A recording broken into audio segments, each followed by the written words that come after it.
berada di jalan buntu. Berfirmanlah Tuhan kepada Musa, "Mengapakah engkau berseru-seru demikian kepadaku? Katakanlah kepada orang Israel supaya mereka berangkat." Keluaran 14 ayat 15. Sahabat Iktus yang dikasihi Tuhan, keadaan buntu berarti tidak ada solusi. Buntu disebabkan sulitnya mengambil sebuah keputusan, karena keputusan apapun yang diambil beresiko tinggi. Istilah yang cocok untuk menggambarkan situasi ini adalah maju kena, mundur kena. Apakah yang seharusnya dilakukan orang percaya bila berada di jalan buntu? Umat Tuhan diperhadapkan dengan tantangan Laut Teberau yang ada di hadapan mereka, dan Firaun dengan kereta dan pasukan lengkap yang mengikuti di belakang mereka. Peristiwa ini menunjukkan keagungan Tuhan yang pernah terjadi dalam sejarah manusia. Ia membuka jalan dengan cara yang ajaib dan luar biasa di atas dasar iman, yang terbukti melalui keberanian umat Tuhan melangkah maju. 1. Keadaan buntu yang dialami umat Tuhan. Firaun mengeraskan hati untuk membiarkan bangsa Israel keluar dari tanah Mesir. Keluaran 14 ayat 4. Hingga tulah diberikan kepada bangsa Mesir, barulah Firaun membiarkan umatnya keluar dari tanah Mesir. Tetapi kemudian Firaun mengerahkan seluruh pasukan keretanya sebanyak 600 kereta dan pasukan berkuda untuk mengejar bangsa Israel. Keluaran 14 ayat 6 dan ayat yang ke-7. Bangsa Israel berada dalam kebuntuan. Di belakang Firaun dan segala pasukannya, sedangkan di depan mereka ada Laut Teberau. Mereka mulai mengomel, menyalahkan Tuhan dan Musa hamba Tuhan. Mereka berkata, "Janganlah mengganggu kami." Artinya mereka lebih senang diperbudak di Mesir daripada harus mati di padang gurun.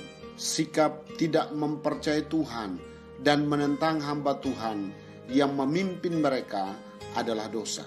2. Sikap yang diinginkan Tuhan ketika umat Tuhan berada dalam keadaan buntu. Sebenarnya ada 2 kemungkinan yang dapat dilakukan. Pertama, menyerah dengan konsekuensi tetap menjadi budak. Kedua, berperang, karena orang Israel pun memiliki pasukan berjumlah 603.000 orang dan pasukan cadangan yaitu wanita Ibrani yang kuat. Tetapi Tuhan tidak mengizinkan kedua cara ini. Di ayat 15 Tuhan berbicara keras kepada Musa agar jangan hanya berseru-seru saja. Dalam arti berdoa terus, tetapi melangkahlah. Istilah supaya mereka berangkat berarti go forward, yaitu maju saja atau maju terus, bergerak. Jangan terpana dengan masalah. Pada waktu yang tepat ketika bangsa Israel melangkah, maka terbelahlah Laut Teberau. 3. Tindakan Tuhan ketika umat Tuhan berada dalam keadaan buntu. Tuhan membuka semua kebuntuan jalan bagi umatnya. Malaikat Tuhan bergerak berpindah dari depan mereka ke belakang mereka. Ayat 19. Demikian juga tiang awan berada di antara mereka dan bangsa Mesir. Ayat 20. Tuhan menolong pada waktu yang tepat untuk menguakkan air laut dengan perantaraan angin timur yang keras, sehingga membuat laut itu menjadi tanah kering dan air laut menjadi tembok bagi mereka. Ayat 21 dan 22. Tuhan juga mengacaukan bangsa Mesir yang berkeras hati untuk mengejar bangsa Israel dengan cara membuat roda kereta mereka berjalan miring dan maju dengan berat.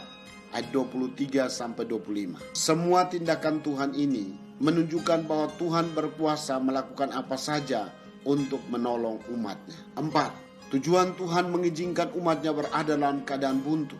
Tujuan Tuhan mengizinkan keadaan buntu yaitu kemuliaan Tuhan dinyatakan. Keluaran 14 ayat 4, 17 dan 18.